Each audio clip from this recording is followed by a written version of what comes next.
перепись, она должна быть именно прежде всего, собственно, переписью. То есть мероприятием, созданным не для политики, не для политизации, а именно для учета населения в самых разных демографических параметрах. Без этого государство работать не может. Именно как таковое мероприятие, оно состоялось, и оно, другого адекватного, равному ему по масштабам у нас просто нет. Мы вынуждены исходить из того, что есть. Эта мысль очень простая, но здесь есть целый ряд нюансов. Потому что, как бы мы ни хотели, перепись все равно, естественно, она сильно политизируется. Начиная с переписи 1989 года, все переписи у нас политизированы, очень сильно политизированы, и сделать с этим ничего нельзя. Это исходит из объективных реалий. О них мы с вами говорили не раз в этих передачах. Я вам рассказывал в свое время и о первой такой политизированной переписи.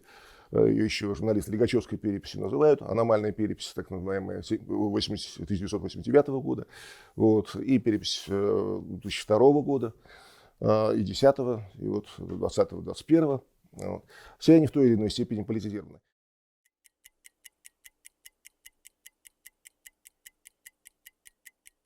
И вы знаете, я сначала, после окончания этой переписи, обратите, кстати, внимание, что ее результаты были объявлены прямо в канун Нового года.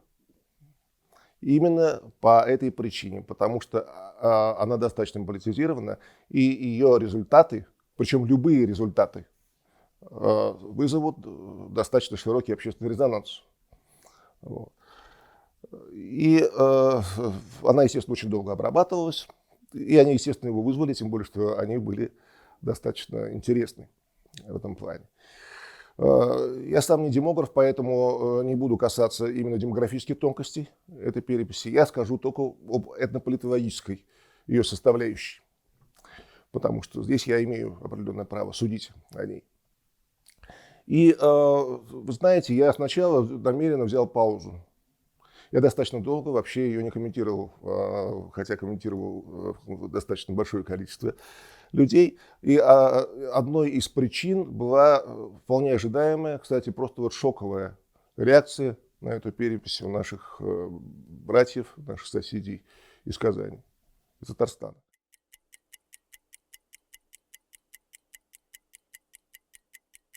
Почему?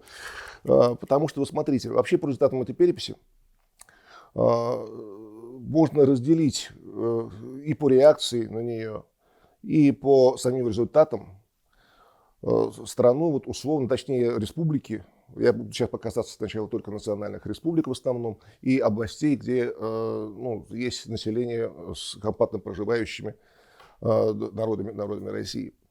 Так вот, я бы разделил при первом приближении на такие группы. Во-первых, это республики, в которых титульное население не потеряло в процентном и абсолютном отношении. Это Башкортостан и Татарстан. Но зато эти же народы потеряли в абсолютном значении. Следующее, значит, это как раз тут тоже татары в Татарстане, башкиры в Башкортостане. Да? У себя дома они, в случае в Башкортостане выросли, в случае в Татарстане тоже выросли, но незначительно. Что касается других республик, то посмотрите. Другую группу составляют республики, где титульное население упало и в республиках, и за пределами республик. Мы не так давно были в Ижевске. И там были очень интересные доклады, в том числе как раз по этой теме. Насколько шокирующе упал процент тех же самых удмуртов, Удмуртии, Мордвы, Мордовии и так далее. Я не буду сейчас на этом останавливаться. Следующую группу составляют те народы, которые и в абсолютном процентном значении выросли и в пределах своих республик, и за ее пределами. Тут, конечно, особенно отличились чеченцы. Теперь они обошли по численности чувашей. И теперь вообще, кстати, получается вообще интересная картина, что после русских почти практически подряд по численности идут мусульманские народы. Татары, башкиры, теперь уже не чуваши, а чеченцы. Потом, уже можно сказать, в затылок чувашам по численности дышат аварцы. Их теперь будет почти миллион. И так далее. То есть вот народы Кавказа. Все это проявление разной демографии и разной идентификационной политики. Во-первых, что касается вот первой группы, да, Башкортостана, Татарстана, конечно, шокирующая реакция, шоковая точнее, а не шокирующая, шоковая реакция Казани понятна. Мы на ней обязательно остановимся, потому что она приобрела, можно сказать, федерально значимый размах. Потому что если брать, например, ту же самую Мордовию, Удмуртию, в которых на самом деле процентное отношение, оно еще более, так сказать, неприятным для титульного населения порядке изменилось, то их не видно и не слышно. Об этом говорят только ученые. А как после переписи мы не открываем какую-либо газету, смотрим какой-либо паблик, постоянно, везде слышны, так сказать, голоса и сказания. Мы еще остановимся на этом. Я просто сначала хотел заметить вот несколько слов буквально про Башкортостан, про Башкирию. Дело в том, что башкиры тоже потеряли. И они потеряли не 12 тысяч человек, как следует вот из подсчета абсолютного их количества. В абсолютном значении, да, около 12 тысяч человек. Это казалось бы несопоставимо с 600 почти тысячами татар, которые были потеряны по России. Но на самом деле, именно за пределами Башкортостана башкиры потеряли почти 100 тысяч человек. Потому что к этим 12 тысячам необходимо в этом случае, если так смотреть, то приплюсовать то число, на которое башкиры увеличились в своей республике. Своей-то они увеличились, но это означает, если они упали в абсолютном значении, что они примерно на то же самое число, плюс 12 тысяч, упали за пределами своей республики. И так оно, если получается, вот 12 тысяч плюс около 90 тысяч, вот где-то около 100 тысяч человек. То есть пропорционально их общей численности это тоже вполне сопоставимые потери. Но при этом не слышно никаких панических заявлений из Башкортостана. Их просто нету. Ни в официальных кругах, ни в кругах моих коллег. Почему? Почему такая реакция в Башкортостане и почему она совсем другая в Казани? Мы совсем недавно были в Казани с коллегами в рамках одного из наших проектов, наиболее, я бы сказал, деполитизированного проекта «Школа молодого этнополитолога». Встречались там с нашими казанскими коллегами, и там у нас были коллеги и из Астрахани, из Москвы, из Луганска, Донецка и так далее. Очень были замечательные доклады. И как раз после вот этой встречи я и понял, что молчать в данном случае не нужно. Нужно все-таки говорить. Потому что, несмотря вот на такие действительно болезненные для татарстанской элиты результаты, я вижу, что стратегии их в отношении своего позиционирования не поменялись. А одной из причин вот таких результатов является именно неверная стратегия. Неверная, совершенно неправильная стратегия, неправильное позиционирование. В чем вот это все выражается? Во-первых, в политизации. Тут я не говорю, что вот в Казани политизация была, в Уфе ее не было. Она была и там, безусловно. Более того, я бы даже сказал, что само по себе вот такая негативизация политизации, то есть придание только негативный черт, это может быть и не совсем правильно. В каком смысле? Я почему про это подумал? Вот смотрите, были республики и области, где никакой политизации не было. В принципе, это хорошо. Это хорошо потому, что на самом деле перепись, я уже говорил, она по идее не должна быть политизирована. Вот в Советском Союзе она не была политизированной. Почему? Потому что там национальная идентичность стояла не на первом месте, и это правильно. Потому что когда человек живет в спокойном, сильном обществе, его не очень волнует, кто он, там, чеченец, чуваш, чукча, башкир, татарин, русский. Не это главное. Мы сами все это помним. Потому что тогда сразу становятся главными это личные и профессиональные качества человека. Но это в стабильном обществе, а не в обществе перманентного кризиса, как вот у нас уже 30 лет, по сути. Да? Ну, в очень разной степени. А вот начиная с 1989 года, как раз, когда перестройка уже политизировала все, что можно, это разрушение подошло к своей завершающей стадии и переросло уже в развал страны, начало перерастать. Вот с этой поры, как мы с вами уже подробно об этом на одной из передач рассуждали, вот как раз с этой поры началось такое явление, как политизированная перепись, потому что результаты переписи превратились в политический ресурс, вот, в борьбу, в конкуренцию и так далее. Так это просто факт. Это плохо, но это факт. Понимаете? И теперь смотрите, что произошло вот сейчас. Там, где политизации не было, той же самой Мордовии, Удмуртии, там, Коми и так далее, там титульные народы резко, необъяснимо с демографической точки зрения, потеряли в численности и проценте. Я хочу сразу, поскольку мы в демографические тонкости не углубляемся, но чтобы точки над «и» хотя бы расставить на таком обычном уровне, да, непрофессиональном, сразу хочу пояснить, что почему вот эта убыль произошла, одна из причин. Здесь причин на самом деле много. Перепись – это огромное мероприятие. Говорить, что вот она прошла как-то не так плохо и так далее, и поэтому мы не можем пользоваться результатами, это неправильно абсолютно. Вот. Но надо понимать, почему у нее какие-то результаты вот такие, какие другие. Это еще большая работа предстоит по этому поводу. Могу сразу сказать, что как-то странно даже думать, что это было сделано специально. Во-первых, почему-то наши казанские коллеги, например, не упоминают, да и не только они, в общем-то, потому что по поводу переписи такие иногда слишком радикально возмущенные отклики не только от них. Забываю, что убыло же не только большое количество татар, башкир, удмуртов и так далее. На 5 с лишним миллионов стало меньше русских. И одна из причин, точнее, в том числе по той же причине. То есть есть и демографические причины, самые различные, мы о них поговорим. Но есть одна из причин, ее уже все назвали, это гипотеза о том, что вот этой причиной является ковид. То есть переписчики просто не доходили, или им не открывали и так далее. И они переписывали каким-то образом, такое предположение, что они переписывали по данным паспортных столов. А в паспортах у нас давно национальность не указывается.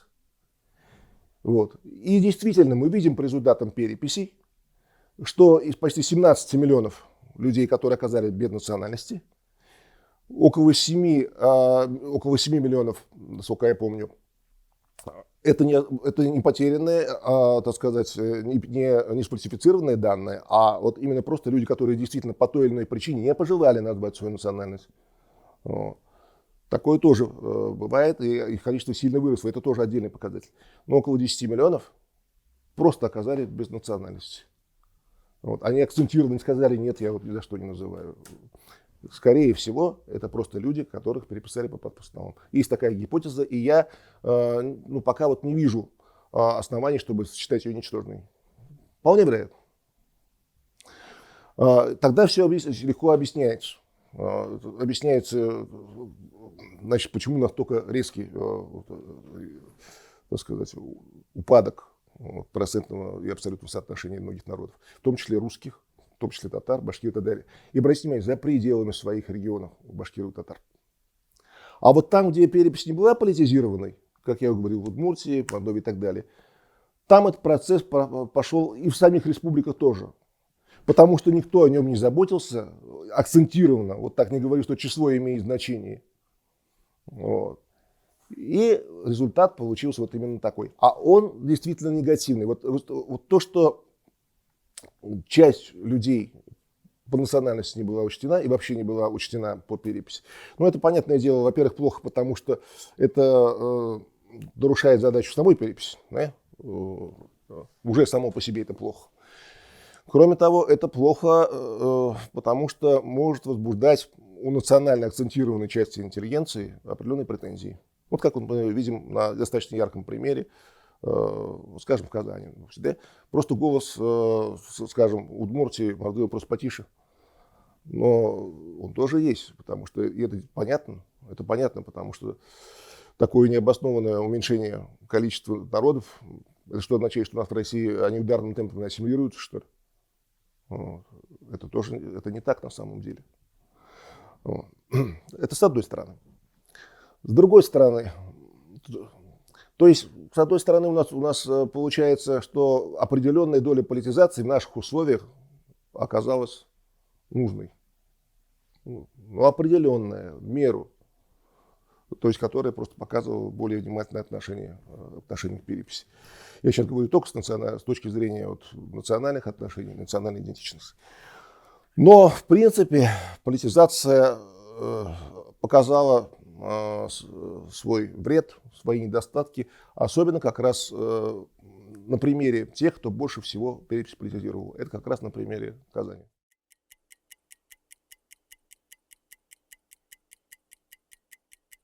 Казань в лице своей элиты, она сама политизировала эту перепись. Она сама заявила, что число важно, число татар имеет значение.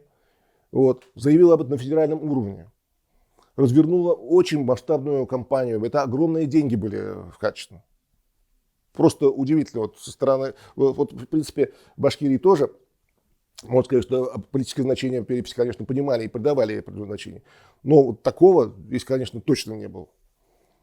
Под перепись создавали целые ресурсы. Вот, например, миллиард татар, даже название было «Миллиард татар».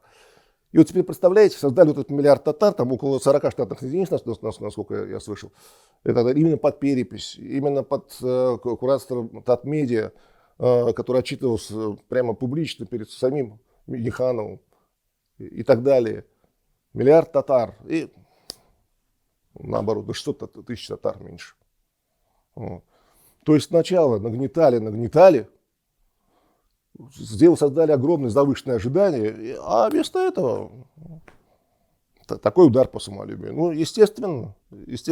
А вот если бы, как советовали многие люди, ну вот я, например, советовал, даже в нашей передаче. Помните, я тогда говорил, что перепись существует для того, чтобы учесть, кого у нас сколько у нас инженеров, сколько крестьян, сколько людей, которых разным национальностью причисляют там, и так далее. В чисто рабочем порядке, как раньше было. Тогда бы, даже несмотря на все, вот если бы вот эта перепись прошла вот точно так же, как она прошла, ну и что? Не было бы никакого шока, никакого эффекта. Вот тогда можно было вдоволь ее покритиковать. Федеральный центр не справился там, с переписью и так далее. Вот. Это получилось бы не так национально акцентировано, как сейчас, и не так больно, не так шоково. Вот в Башкирии примерно так и произошло. Да, но здесь есть, мы видим, что есть интересные, ну, такие иногда печальные процессы по этому поводу, точнее, огорчающие цифры, так сказать. Вот. Но не придаем вот этому такого вселенского значения, потому что изначально так не нагнетали. Это одна причина. Вторая причина. Уже сама политизация, она, я же говорю, была там очень масштабной. Вы помните все эти, этим занимались, например, и татарский мир, и Татмедиа, и вот я уже упоминал проекты «Миллиард татар», например, да? Вот, вице-премьер Шайхразеев лично курировал эти процессы прямо на публику, по сути, когда каждое культурное мероприятие превращалось именно в пропаганду. Но при этом стратегия была выбрана совершенно неверная. На том же семинаре в Казани мы слушали очень интересный доклад Ахмета Аминовича Ярлыкапова. Он сравнивал стратегии в этнических социальных сетях татарских и ногайских. Дело в том, что это вот наиболее чистый пример. Астраханская область – это не республика, это область, то есть там не было вот такой акцентации на переписи, там много народу живет. И у ногайцев, которые проживают, являются коренными жителями Астраханской области, у них не было никакого вообще административного ресурса. Потому что если в случае с Казахстаном можно обвинять в том, что такой ресурс есть, в случае с Татарстаном, конечно, он есть, вот, то в Астрахани никакого. И наоборот, довольно значительный, хоть, конечно, тоже не абсолютный, это все-таки не территория Татарстана, ресурс у татарского, как сказать, у Татарстана там был. Тем не менее, результаты оказались просто разгромными для так сказать, татарских националистов. Потому что количество ногайцев выросло значительно. Это вот в таблице это есть. Вот. Но здесь просто в наиболее чистом виде видно, как если люди применяют правильную стратегию, правильную модель, они выигрывают. Если применяют неправильную, они проигрывают, хотя, казалось бы, ресурсы несопоставимы. У проигравших намного больше. То же самое в Башкортостане. Я пересказывать я не буду, но я полностью согласен с коллегой и могу дополнить с нашим примером, уже примером Башкортостана. В чем была неверная стратегия? Я считаю, первое, это попытка вообще отрицать неугодные тебе идентичности. То есть пропаганда строилась на том, что вот в Астрахани нагайцев нет. Есть астраханские татары. Это неправда. И поскольку это неправда, то это наоборот заставило нагайцев сплотиться. Это вызывает этническую мобилизацию обратную. В Башкортостане произошло то же самое. Разница только в том, что сюда, в Башкортостан, еще вообще не может зайти татарстанский административный ресурс. Есть свой административный ресурс. Вот. Он от этого надежно защищает. А сами жители, если они слышат, что нет никаких башкир на северо-западе Башкортостана, это при том, что даже аномальная перепись 1989 года их там зафиксировала, просто их количество резко упало. Помните, я про это рассказывал, что это вызвало, там, в свою очередь, ответную этническую мобилизацию и результаты переписи 2002 года, ну и так далее, так далее. Да? В любом случае, это вызвало, наоборот, этническую мобилизацию как раз башкир северо-запада. Когда начинают, вот я сам этому свидетель, начинают отрицать очевидные уже даже для науки вещи. Например, существование северо-западного диалекта башкирского языка, который признан языковедами и в Башкортостане, и в Москве. Ну, везде он признан, кроме Казани. Причем никто же не говорит, что в Казани нужно запретить такую точку зрения. Нет, это нормальное науки явление, когда какая-то школа противоречит основной школе. Ну, Казанская всем противоречит. Ну и что? У коллег так. Вот. Но нет, вся пропаганда была построена именно на том, что наша школа единственно верная. Результат я этого видел в Казани, опять же. Значит, меня туда пригласили на форум сообщества, назывался, в Казани. Тема абсолютно мирная, все хорошо. Я там рассказывал, значит, о том, какие новые социальные практики здесь были, там о Сабантуе в том числе, и в том числе вот о тотальном диктанте на башкирском языке. Вот. И упомянул о том, что там у нас была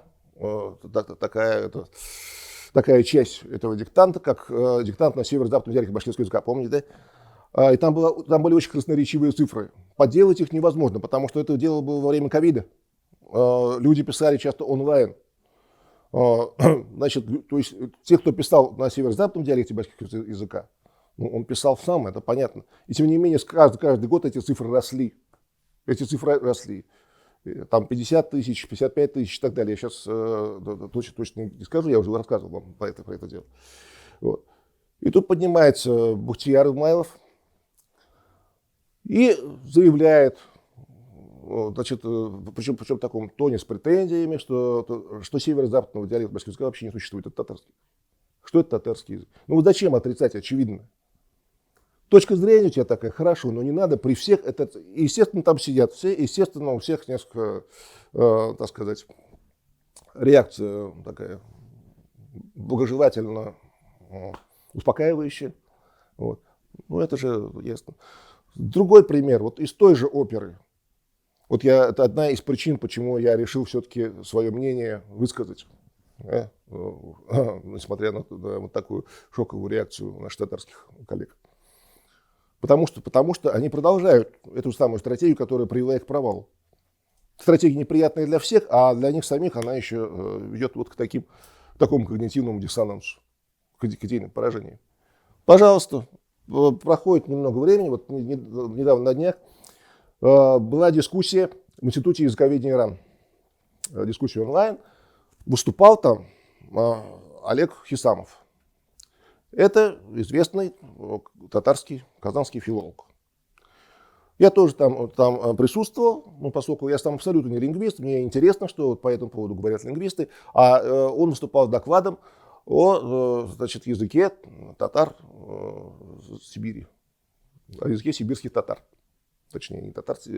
Но вот там вот тут тоже есть нюанс. Потому что казанская сторона постоянно говорит о татарах Сибири, а там существует народ сибирские татары.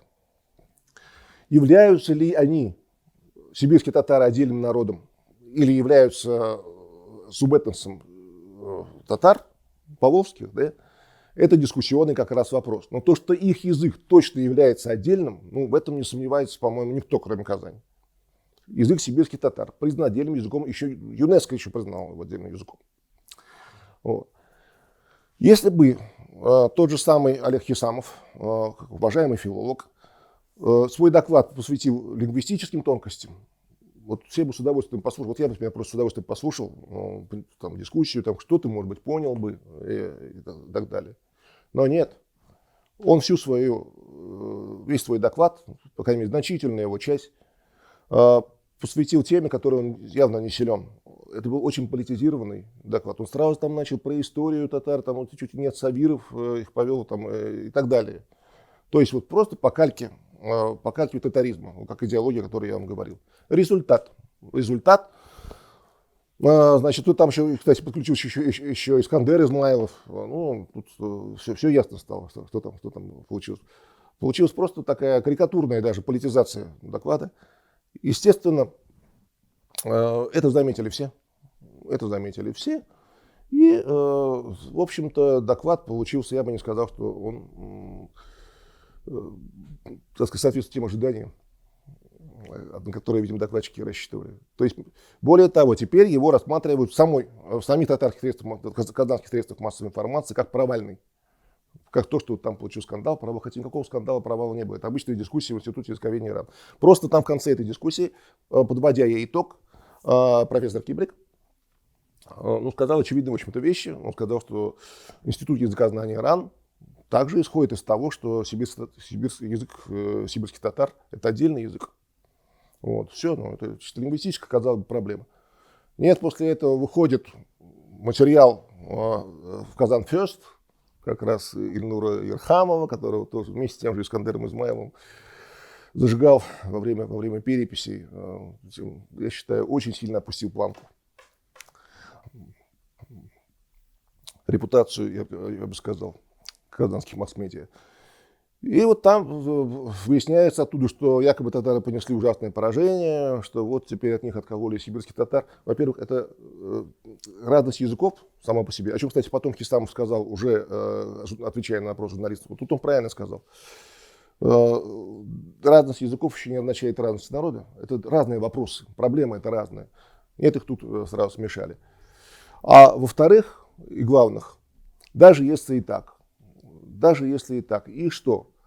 Зачем узкую, небольшую дискуссию политизировать? Ее политизировали, и тут же получилось опять новое поражение. Опять, можно сказать, это приводит только к обратному для самих себя результатам. Более того, там по результатам вот этого происшествия пытались начать настоящую травлю сибирско-татарских ученых. Юлия Квашнина, Гульсифы Бакиевой, например, что их там будут разбирать на каких-то собраниях, вообще собраниях сибирских татар. Не знаю, я вот читал отклики, например, национальной культурной автономии татар.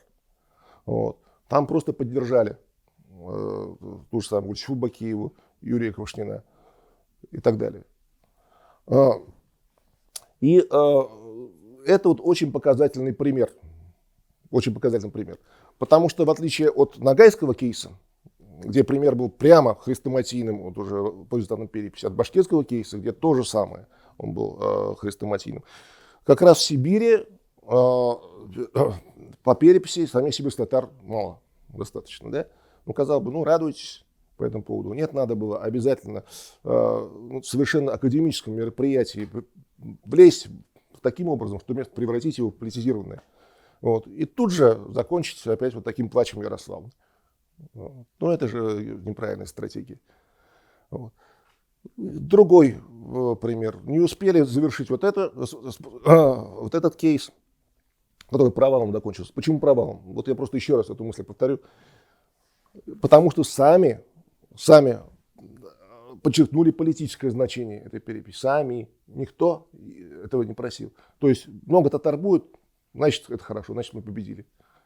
Меньше их будет, значит мы проиграли. А я же говорил до этого, что теперь любая перепись, кроме аномальной переписи 1989 года, которая никогда не повторится, никогда ее не повторится, потому что никто больше не позволит так делать. Вот. Все остальные переписи теперь будут признаны неустраивающими татаристов, а значит фальсифицированными, провальными и так далее. Так и получилось. Только теперь вся перепись будет преподноситься как фальсифицированная, неправильная и так далее. А это достаточно сложно будет доказать.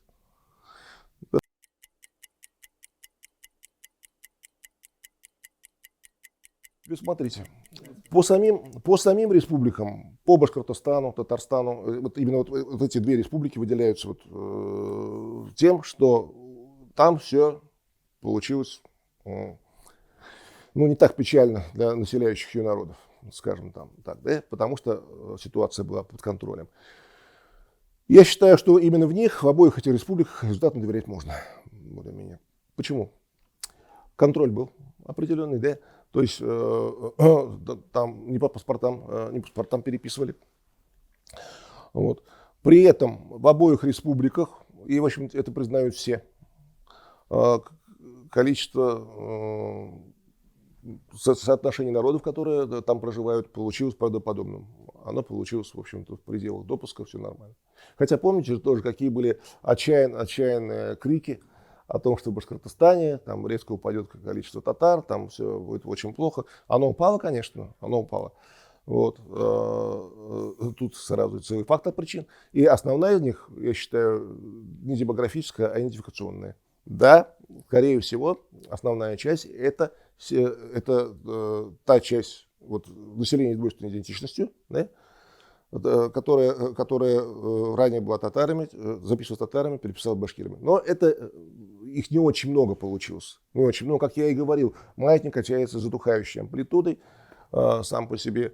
У нас было 29,5%, стало 31,5%. Вот, само по себе. Но эти проценты тоже, кстати говоря, можно объяснить, нужно объяснять. И одна из этих причин тоже, опять же, провальная стратегия Казани. И правильная в данном случае получилась Уфы. Что тут было правильного и что неправильного? Во-первых, как шла политизация. Опять же, никто, например, не объявлял, что татар не существует. Глупо было бы это как-то объявлять. А с обратной стороны получалось всего не так. На северо-западе Башкортостана нет башкир. Когда люди такое слышали, они наоборот, естественно, мобилизовались. Во-вторых, этой мобилизации способствовало признание северо-западного диалекта башкирского языка. Причем на уровне до главы республики, который пообещал, заявив на всемирном Курултае башкир, о том, что все башкиры, на каком бы диалекте они разговаривали, это башкиры. Это подтверждалось делами. Поскольку очень хорошо были приняты мероприятия самих северо-западных башкир, их поддерживали, им помогали. Если они хотели что-нибудь провести, им всегда шли навстречу. И, наконец, сам северо-западный диалект башкирского языка, он должен вводиться в школу в качестве родного языка. Это процесс, естественно, длительный, это сложный, но, естественно, места компактного проживания башкир северо-запада. Понимаете, тут видите, в чем разница. То есть никто не отрицает, что на севере и западе Башкортостана есть татары. Ну, конечно же, они есть. И никто не должен отрицать и не отрицает, что там есть башкиры. Когда попытались этого отрицать, получили. Более того, еще один такой частный момент – это сам тон пропаганды. В Казани планка была уронена ниже плинтуса. Там все эти передачи, там Ильдар Гарифуллин, Ильнур Ерхамов, с Измайловым, так далее. Аминов, говорящий глава канадского Кремля, позволял себе оскорблять людей в прямом эфире. И смотрите, к чему это привело. В отличие от башкир, башкирский национальный проект, он в основном сосредоточен весь в Башкирии. Башкирии и в нескольких еще анклавах, которые, так получилось, что они в состав Башкортостана не вошли, но это земли, где башкиры являются коренным населением. Это Аргаяс с Кунашаком, в Челябинске, да, это значит, анклав в Оренбургской области, Гайна, бардымские башкиры в Перми. Вот. Ну и в меньшей степени уже, они уже, в общем-то, забетонированы почти в татарский массив, это вот Менделеевский, да. Но вот это как бы, он все-таки локальный. Татарский, проект, он с очень сильным элементом диаспорности. Он по всей России. И теперь смотрите, если ведется пропаганда, что число татар имеет значение, уж, наверное, их нужно показывать современными, продвинутыми и так далее. В принципе, это тоже делалось. Причем для этого достаточно оснований, потому что, посмотрите, как действительно выросла Казань. Ну, прекрасный, отлично современный город. Да? Вот, у него действительно есть большие успехи. Но тот же самый миллиард татар, тот же самый там Татметия и так далее, там татары мира, другие проекты, они везде акцентировались в течение всей переписи на чем? На борьбе с таинственными миссионерами из Башкир. Они вот так говорили. Башкирский фронт, Ногайский фронт, Сибирский фронт. Ну что это такое? Ну какие фронты? Ну вот, пожалуйста, вот и довоевались. Открыли везде фронты, получили везде фронты. Ну, и вот, хотя это перепись, какие тут фронты могут быть? Начнитесь, люди. Вот. И смотрите, что получилось в результате. В результате получилось, что везде они получили ответную этномобилизацию со всех сторон. Вот. И причем самое главное, дело в том, что большинство людей, которые живут вне Татарстана, в Москве, в Питере и так далее, да, вот, которые не записались татарами, они же находятся не в татарской среде, они находятся и живут вовсе не националистическими и даже, возможно, не национальными интересами. И вот такие люди читают вот такие материалы, и вместо того, чтобы видеть, поднимать какие-то проблемы, которые волнуют современную молодежь, продвинутую молодежь, вместо этого они читают одни сплошные националистические мемы и постоянно вот эти холивары с башкирами. То есть получается, что татары это не передовая нация, стремящаяся к миру, а это вот, значит, быть татарами означает вот, спорить там с башкирами постоянно, чисто провинциальные споры какие-то вести за процент людей где-нибудь там в Актанышском, в Татарстане или там в Янаульском, в Башкортостане районах. Сами понимаете, что это не та позиция, которая понравится молодежи, не та позиция, которая понравится урбанизированным людям. А ведь татары это очень урбанизированный народ. Очень урбанизированный. Башкиры менее урбанизированные. Но у башкир сейчас тоже они перешли определенный порог урбанизации. Сейчас в Башкортостане башкир-горожан больше, чем башкир деревенских. Это совершенно новая для них ситуация, для башкир. И вот здесь, во время переписи, я считаю, УФА сработала грамотно, потому что она обратилась именно к разуму, можно сказать, всех башкир, в том числе их урбанизированной части. Вот. Все мероприятия, которые проводились, они проводились именно в таком новом ключе. Причем они проводились не агрессивно, беззлобно, там, вот, не устраивали вот таких агрессивных выпадов. Все выпады шли оттуда. Вот. Причем выпады действительно, вот, помните, безобразные. И люди просто видели, что получается, что те, кто ратует за татар, за число татар имеет значение, это люди, которые могут оскорбить женщину, которые могут оскорбить старика, аксакала, да, заявить, что вот такой-то, такой-то активист, такой-то плохой, предатель татарского народа, еще что-нибудь. Оскорбили ногайскую просветительницу, очень уважаемую женщину в летах. Ну как вот до такого докатиться можно? И вы сами понимаете, это только отвращение создавало. Вот. В Башкортостане же, как видите, пошли другим путем и соответственно, получили, в общем-то, другие результаты.